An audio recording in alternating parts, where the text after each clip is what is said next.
ಅವ್ರ ಪ್ರಾಪರ್ಟಿನಲ್ಲಿ ನೀವು ಹೋಗ್ಬಿಟ್ಟು ಫೋರ್ಸಿಬಲ್ ಆಗಿ ಕೂತ್ಕೊಂಡ್ಬಿಟ್ಟು ಪೊಲೀಸ್ ಸ್ಟೇಷನ್ ಅಲ್ಲಿ ಹೋಗಿ ಸೆಟಲ್ ಮಾಡೋದು? ಅವ್ನು ಯಾವನ್ ಪೊಲೀಸ್ನವನು ಸಿವಿಲ್ ಮ್ಯಾಟರ್ ನಲ್ಲಿ ಇಂಟರ್ಫಿಯರ್ ಹಾಕಿ ಅವನು ಸೇರ್ಸ್ ಒಳಗಡೆ ಹಾಕ್ಬಿಡ್ಬೇಕು. ಇವತ್ತಿನ ದಿವಸ ಹಂಗಾಗೋಗ್ಬಿಟ್ಟಿದೆ. ಕಾಕಿ ಬಟ್ಟೆ ಹಾಕೊಂಡಿದ್ದೀನಿ ಅಂತ ಮಾತ್ರಕ್ಕೆ ಪ್ರಾಪರ್ಟಿ ರೈಟ್ಸ್ಗೆಲ್ಲ ಇಂಟರ್ಫಿಯರ್ ಮಾಡೋದಕ್ಕೆ ಎಲ್ಲಿದೆ ಅವ್ರಿಗೆ? ಅಂತ ಪೊಲೀಸ್ನವ್ರು ಯಾರು ಇದ್ರೆ ಕರ್ಕೊಂಬನ್ನಿ ನಮ್ ಕೋರ್ಟ್ ಮುಂದೆ. ಅವ್ರದ್ದು ವರದಿ ಬಿಚ್ಚಿಸ್ಬಿಟ್ಟು ಇರುತ್ತಲ್ಲ ಅವ್ರದ್ದು ಬಟ್ಟೆ ಭುಜಕೀರ್ತಿಗಳು ಟಾರು ಗೀರು ಎಲ್ಲ ಅದೆಲ್ಲ ಕಿತ್ತಾಕಿಸ್ಬಿಟ್ಟು ಶರಣಾಗತಿ ಹೊಂದಿಸಿ ಮನೆಗೆ ಕಳಿಸ್ಬಿಟ್ಟು. I understand the case.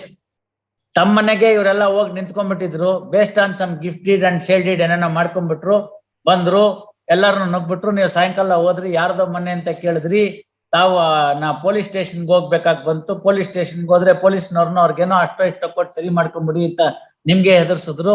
ಆಮೇಲಿಂದ ನೀವು ಹಿರಿಯ ಅಧಿಕಾರಿಗಳನ್ನ ಸಂಪರ್ಕ ಮಾಡಿದ್ರಿ. ಹಿರಿಯ ಅಧಿಕಾರಿಗಳೆಲ್ಲ ಹೇಳದ್ಮೇಲಿಂದ ವಾಪಸ್ ನಿಮ್ಮನ್ನ ಜಾಗದ ಕೊಡ್ಸಿ ಕೇಸ್ ಹಾಕ್ಸ್ಕೊಳ್ಳಿ ಅಂತ ಬಂತು. ಇದೆಲ್ಲ ನನಗೆ ನೆನಪಲ್ಲಿದೆ, ಗೊತ್ತಾಯ್ತಲ್ಲ. ಇಷ್ಟೇ ನಿಮ್ ಕೇಸ್ ಇರ್ತಕ್ಕಂಥದ್ದು. ನಾನು ಓನರ್ ಆಫ್ ದಿ ಪ್ರಾಪರ್ಟಿ, ಅವ್ರದ್ದೇನೋ ಡಾಕ್ಯುಮೆಂಟ್ ಮಾಡ್ಕೊಂಡಿದ್ದಾರೆ, ಅದು ಕಚಡ ಡಾಕ್ಯುಮೆಂಟ್, ಅದಕ್ಕೆ ಸಂಬಂಧ ಇಲ್ಲ. ಆ ವಿಶಾಲಾಕ್ಷಿ ಅನ್ನೋದಕ್ಕೂ ಈ ಪ್ರಕರಣಕ್ಕೂ ಏನೂ ಸಂಬಂಧ ಇಲ್ಲ. ಅವ್ರು ಮಾಡಿರೋ ಗಿಫ್ಟ್ ಡೀಡಿನ ಮೇಲೆ ಇವರೆಲ್ಲ ಮಾಡೋ ಪ್ರಶ್ನೆನೇ ಬರೋದಿಲ್ಲ. ಹಾಗಾಗಿ ಇದ್ಯಾವುದು ನಡೀತಕ್ಕಂಥದ್ದಲ್ಲ ಅಂತ. That's all your case. ನೀವು ಅಟ್ಟೆ, ನಾನೇನಾರು ಅಪೀಲ್ ಏನಾರು ವಜಾ ಮಾಡಿದ್ರೆ ಸುಮ್ನೆ ಗಿಮ್ನೆ ಮಾಡೋದಿಲ್ಲ. ಅಪೀಲ್ನ ವಜಾ ಮಾಡೋದ್ರ ಜೊತೆಗೆ ಜೈಲು ಇತ್ಯಾದಿಗಳನ್ನು ಹೇಳ್ತೀನಿ. ಅದು ಕೊಡು. 1977, 24, 21 ತಮ್ಮ ಮೇಡಮ್ಗೆ ಮೊನ್ನೆ ಓದ್ ತೋರಿಸಿದೀನಿ, ಗೊತ್ತಾಯ್ತಲ್ಲ. ಅದಷ್ಟಕ್ಕೆ ಬಿಡುವಂತ ಪ್ರಶ್ನೆ ಇಲ್ಲ. ಸುಳ್ಳು ಪಳ್ಳು ಅಂತ ಗೊತ್ತಾಗಿ ಕೋರ್ಟ್ನಲ್ಲೆಲ್ಲ ಬಂದು ಸುಳ್ಳು ಪಳ್ಳೆಲ್ಲ ಹಾಕೊಂಡು ಬಂದಿರುವಂತ ವ್ಯಕ್ತಿಗಳಿಗೆ ಸರಿಯಾದ ಶಿಕ್ಷೆಯನ್ನು ವಿಧಿಸಬೇಕು ಅಂತ 77ನೇ ಇಸ್ವಿನಲ್ಲಿ ಸುಪ್ರೀಂ ಕೋರ್ಟ್ನವ್ರು ಹೇಳ್ಬಿಟ್ಟಿದ್ದಾರೆ. ಅಂತ ಸಂದರ್ಭದಲ್ಲಿ ಯಾವ್ದಾದ್ರು ಪ್ರಕರಣ ಇದ್ದು ಕೋರ್ಟ್ಗೆ ಮನವರಿಕೆ ಆದ್ರೆ, ಮಾಡ್ತಿರ್ತಕ್ಕಂಥದ್ದು ಚಿದ್ವಿನ್ಯ ಕುಕೃತ್ಯ ಅನ್ನೋದು ಮನವರಿಕೆ ಆದ್ರೆ, ಆಗ ಅವ್ರ ಮೇಲೆ ಇಂಡಿಯನ್ ಪೀನಲ್ ಕೋಡ್ ಅಲ್ಲಿ ಕೂಡ ಏನ್ ಬೇಕೋ ಅದರ ಆಕ್ಷನ್ ತೆಗೆದುಕೋಬೇಕು ಅಂತ 5ನೇ ಪ್ಯಾರಾಗ್ರಾಫ್ ಅಲ್ಲಿ ಬರ್ದಿದ್ದಾರೆ ಸುಪ್ರೀಂ ಕೋರ್ಟ್ನವ್ರು 77ನೇ ಇಸ್ವಿನಲ್ಲಿ. ಇನ್ನೊಂದು 4-5 ವರ್ಷ ಹೋದ್ರೆ ಈ ಜಜ್ಮೆಂಟ್ ಬಂದು 50 ವರ್ಷ ಆಗುತ್ತೆ. ಇನ್ನೂ ಮುನ್ನೋ ನಾವು ಅಯ್ಯೋ ಪಾಪ ಅಂತ ಎಷ್ಟು ದಿನ ಅಂತ ಇರೋದು? ಇದು ನನ್ನ ಮನಸ್ಸಿಗೆ ಬಂದಿರೋ ಪ್ರಕಾರ ಇದು ಸರಿಯಾಗಿದೆ. ಪೊಲೀಸ್ನವ್ರು ಬುದ್ಧಿ ಕಲಿಸೋದಕ್ಕೆ, ಇಂಥ ಅನ್ಸ್ಕ್ರೂಪುಲಸ್ ಎಲಿಮೆಂಟ್ಸ್ಗೆ ಸರಿಯಾಗಿ ಪಾಠ ಕಲಿಸೋದಕ್ಕೆ ಈ ಪ್ರಕರಣ ಸ್ಪಷ್ಟವಾಗಿದೆ ಅಂತ ಅನ್ನಿಸ್ತಾ ಇದೆ.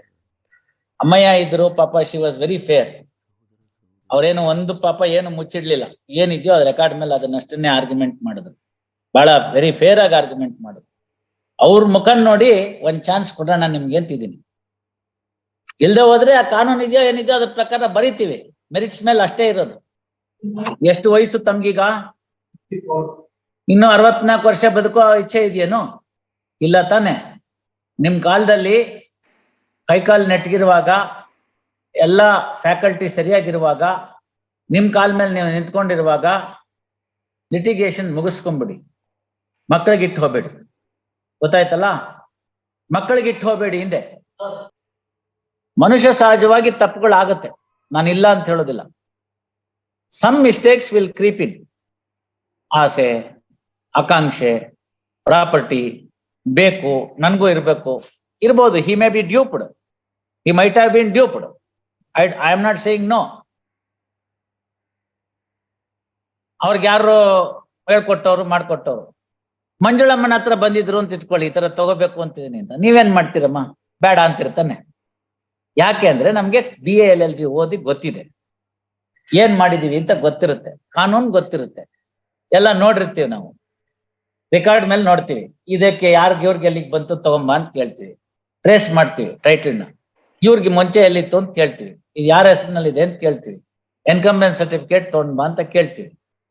ಅಲ್ಲಮ್ಮ, 1.5 ಲಕ್ಷ ರೂಪಾಯಿ ಇದೆ ಇವತ್ತಿನ ದಿವಸ. ಅದ್ಯಾವ್ದೋ ಬೈಕು, ಮೋಟರ್ ಸೈಕಲ್, ಆಯ್ತಾ? 1,80,000 ರೂಪಾಯಿ ಆ ಮೋಟರ್ ಬೈಕ್. ಅದೆಂತದೋ Apache. Because I got one for my son, you see, I know the price. ಅಲ್ಲೆಲ್ಲ ಬಿಟ್ಬಿಟ್ಟು ಬಂದ್ಬಿಡ್ತೀನಿ ಅಂದ್ರೆ ನನ್ಗಿಲ್ಲಿ ಪಕ್ಕ ಅಂತ ಇತ್ತು. ಅಲ್ವೋ ಮಳೆ ಬರ್ತಿದೆ, ಅಲ್ಲೆಲ್ಲ ಬಿಟ್ಟು ಬರ್ತೀನಿ ಅಂತ, ನಾಳೆ ಬೆಳಗ್ಗೆ ಇರ್ಬೇಕಲ್ಲ ಬೈಕು ಅಂತ. ಕೊನೆಗೇನೋ ಮಾಡಿ ಎಲ್ಲೋ ಒಂದು ಫ್ರೆಂಡ್ ಮನೆ ಹುಡುಕ್ಸಿ ಅಲ್ಲೆಲ್ಲ ಒಂದು ಕಾಂಪೌಂಡ್ ಅಲ್ಲಿ ಇಟ್ಟು ಬೀಗ ಗೀಗ ಎಲ್ಲ ಸರಿಯಾಗಿ ಹಾಕೊಂಬ. 1,80,000 ನನ್ನ ಬೈಕ್ ನ ದೇಖ್ಭಾಲ್ ಮಾಡೋದಕ್ಕೆ ನಾನು ಇಷ್ಟನ್ನೆಲ್ಲ ಹೇಳ್ಬೇಕು sitting judge of the high court, ಆಯ್ತಾ? ಮಗಂಗೆ ಹೇಳುವಾಗ ಹುಷಾರಪ್ಪ ಅಂತ. ಲಕ್ಷಾಂತರ ರೂಪಾಯಿ ಅಂತದ್ರಲ್ಲಿ ಕೊಟ್ಟು ಒಂದು ಇಮೋಬಲ್ ಪ್ರಾಪರ್ಟಿ ಕೊಂಡ್ಕೊಳ್ಳುವಾಗ ಏನ್ ಮಾಡಿದ್ದಾರೆ ಅಂತ ಇವತ್ತು ಇನ್ನೊಂದು ಬರ್ದಿದ್ದೀನಿ ಜಜ್ಮೆಂಟ್ ಒಳಗಡೆ. ಏನ್ ಮಾಡಿದ್ದಾರೆ ಅಂತ ಬೋನಫೈಡಿ ಪರ್ಚೇಸರ್ ಫಾರ್ ವ್ಯಾಲ್ಯೂ ಅಂದ್ರೆ ಒಂದ್ ಪೇಪರ್ ಪಬ್ಲಿಕೇಶನ್ ಕೊಟ್ಟಿದ್ದೀರಾ? ಈ ಸ್ವತ್ತು ನಂದು ಅಂತ ಏನಾದ್ರು ಹೇಳಿದಿರಾ? ಕೊಂಡ್ಕೊಳ್ಳಕ್ ಮುಂಚೆ ಸಬ್ ರಿಜಿಸ್ಟ್ರಾರ್ ಆಫೀಸ್ಗೆ ಹೋಗಿ ಎನ್ಕಮ್ನೆನ್ಸ್ ಸರ್ಟಿಫಿಕೇಟ್ ತಂದಿರಾ? What are the title deeds ಅಂತ ಹೇಳ್ಬೇಕು. ಇವ್ರ ಸೇಲ್ ಡೀಡ್ ಅಲ್ಲಿ ಕೇಳಿ, where are the title deeds, previous title deeds? Nothing is there. ಇದೇನಾಗ್ತಾ ಇದೆ, ಎಲ್ಲಾ ಬಿಗಿನಿಂಗ್ ಆಫ್ ದಿ ಎಕ್ಸ್ಟೆನ್ಷನ್ ಏನಿರುತ್ತೆ ಪ್ರಾರಂಭ ಆಗುವಾಗ ಒಂದ್ ಅಂಗಡಿ ಯಾರೋ ಕಟ್ತಾರೆ, ಒಂದ್ 4-5 ಕಾಂಪ್ಲೆಕ್ಸ್, ಅದ್ರೊಳಗಡೆ ಒಂದ್ ಅಂಗಡಿ ನೋಡಿ ರಿಯಲ್ ಎಸ್ಟೇಟ್ ಏಜೆನ್ಸಿ ಅಂತ ಶುರು ಆಗೋದೇ ಅಲ್ಲಿಂದ. ಸಿಮೆಂಟ್ ಅಂಗಡಿ ಬರಕ್ ಮುಂಚಿತವಾಗಿ ರಿಯಲ್ ಎಸ್ಟೇಟ್ ಏಜೆನ್ಸಿ ಶುರು ಆಗುತ್ತೆ. All are of that nature. ದುಡ್ಡಿರೋನ್ ಏನ್ ಮಾಡ್ತಾನೆ, 6ಕ್ಕಿರೋದು 3ಕ್ಕೆ ಸಿಗ್ತಾ ಇದೆ ಅಂತಂದ್ರೆ ಹೋಗಿ ಬಿದ್ದೋಗ್ಬಿಡ್ತಾರೆ ಆಸೆ ಪಟ್ಬಿಟ್ಟು. ಈಗ ಆ 1,80,000 ರೂಪಾಯಿಂದ ಮೋಟರ್ ಸೈಕಲ್ ಸೆಕೆಂಡ್ ಹ್ಯಾಂಡ್ ಅಲ್ಲಿ ಎಲ್ಲಾ ಎಕ್ಸ್ಟೆನ್ಷನ್ ಇದೆ ನೋಡಿ, ಹೊಸದಕ್ಕಿಂತ ಚೆನ್ನಾಗಿ ಪಾಲಿಶ್ ಮಾಡಿಟ್ಟಿರ್ತಾನೆ. It is being sold for 40,000 rupees. Assume for a moment ನಾನೊಂದು ಮೋಟರ್ ಸೈಕಲ್ ತೆಗೆದುಕೊತೀನಿ, ನನ್ಗೆ ಅದನ್ನ ಓಡ್ಸಕ್ ಬರಲ್ವೋ, ಅಥವಾ ಹೋಗಿದ ತಕ್ಷಣ ಎಲ್ಲೋ ಒಂದು ಡಿಕ್ಕಿ ಹೊಡೆದ್ಬಿಟ್ನೋ ಏನೋ ಆಗೋಯ್ತು ಅಂತ ಇಟ್ಕೊಳ್ಳೋಣ, ನಮ್ಮ ಮನೆಯವ್ರು ಹೇಳಿದಾರೆ ಅದನ್ನ ಮಾರ್ಬಿಡಿ ಅಂತ. ಆಯ್ತು, ಮಾರ್ಬಿಟ್ರೆ 40,000ಕ್ಕ ನೀವು ಅದ್ರ ಡಾಕ್ಯುಮೆಂಟ್ ಚಾಸಿಸ್ ನಂಬರ್ ಎಲ್ಲ ಕೇಳಿ. ಹಂಗೆಲ್ಲ ಇದ್ರೆ ನಮ್ಮ ಹತ್ರ ತಗೊಳ್ಳೇಬೇಡ, ವ್ಯಾಪಾರ ಹೋಗು ಅಂತ ಹೇಳ್ತಾರೆ 4 ಜನ ಬಂದು ನಿಂತ್ಕೊಂಡ್ಬಿಟ್ಟು. ಅಲ್ಲಿಗೆ ಏನಾಯ್ತದು? ಕದ್ದಿದ್ ಮಾಲು ಎಲ್ಲೋ ಕದ್ಗೊಂಬಂದ್ ತಗೊಂಬಂದ್ ಇಲ್ಲಿ ಮಾರ್ತಾನೆ, ಒಂದು rocket. So one should be careful, especially immovable property ತಗೊಳ್ಳುವಾಗ. ಲಾಯರ್ ಹತ್ರ ಬರ್ಬೇಕು, ಕೇಳ್ಬೇಕು, ಡಾಕ್ಯುಮೆಂಟ್ಸ್ ತೋರಿಸ್ಬೇಕು, ಏನಿದೋ ರೆಕಾರ್ಡ್ ತೋರಿಸ್ಬೇಕು, ಇದೆಲ್ಲ ಹೌದು ಅಂತ ಕೇಳ್ಬೇಕು. ತಮ್ಮ ಹತ್ರಕ್ ಬಂದಿದ್ರೆ ತಾವು ಹೇಳ್ತಿದ್ರಿ ಇದೆಲ್ಲ ತಗೊಂಬಪ್ಪ ಅಂತ, ಗೊತ್ತಾಗೋದಿಲ್ಲ. ಲಾಯರ್ ಫೀಸ್ ಕೊಡ್ಬೇಕು, ಅಲ್ಲಿ ಹೋಗೋದು ಅವನ ಹತ್ರ, ಅವನೆಲ್ಲ ಮಾಡಿಸ್ಕೊಟ್ಬಿಡ್ತೀನಿ, ಪ್ಯಾಕೇಜ್ ಡೀಲು, ಇವನೇ ಪಾರ್ಟಿ ಮಾರೋನು, ನಂದೇ ರಿಜಿಸ್ಟ್ರೇಷನ್ ಖರ್ಚು, ಒಟ್ಟಿಷ್ಟಾಗತ್ತೆ ಕೊಟ್ಬಿಡು ಅಂತ ಅವ್ನು ಕೊಟ್ಬಿಡ್ತಾನೆ ತಗೊಂಡೋಗಿ. ಅಲ್ಲಿ ಪೊಸಿಷನ್ಗೆ ಹೋಗಿ ಗುಂಡಗಳನ್ನ ಹಾಕಿ ಕೂಡಿಸ್ಬಿಟ್ಟು ಕೊಟ್ಬಿಟ್ರೆ ನಾಳೆ ಬೆಳಗ್ಗೆ ಆದ್ರೆ ಏನ್ ಮಾಡ್ಬೇಕಮ್ಮ?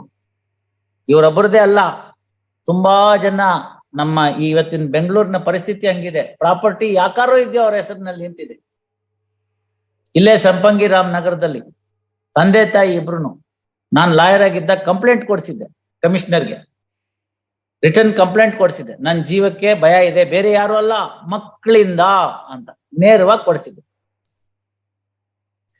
ಕಾರಣ ಆಯ್ತು, ಎಲ್ಲ ಆಯ್ತು, ನಾನು ರಿಕ್ರೂಟ್ ಆಗ್ಬಿಟ್ಟೆ, ಹೋಗ್ಬಿಟ್ಟೆ. 2009 sometime 2009 I recruited in 2008. all these problems were sorted out in 2002-2003.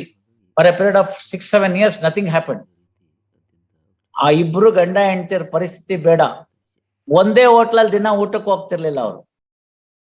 ಯಾಕಪ್ಪ ಅಂತ ಕೇಳಿದೆ, ವೆಂಕಟಸ್ವಾಮಿ ಯಾಕೆ ಒಂದೇ ಹೋಟ್ಲಲ್ಲಿ ಊಟಕ್ಕೆ ಹೋಗಲ್ಲ ಅಂತ. ಸಾರ್, ಆ ಹೋಟ್ಲವ್ನ ಅಡ್ಜಸ್ಟ್ ಮಾಡ್ಕೊಂಡು ನಾಳೆ ವಿಷ ಹಾಕ್ಸ್ಬಿಟ್ರೆ ಏನ್ ಮಾಡೋದು? ಅಲ್ಲಿಂದ ಎಲ್ಲಾ ಮಾಡ್ಕೊಂಡು ಬೇರೆ ಬೇರೆ ಇಲ್ಲ, ಈ ಗಂಡ ಹೆಂಡತಿ ಇಬ್ರು ಒಟ್ಟೊಟ್ಟಿಗೆ ಊಟಕ್ಕೆ ಹೋಗೋರು.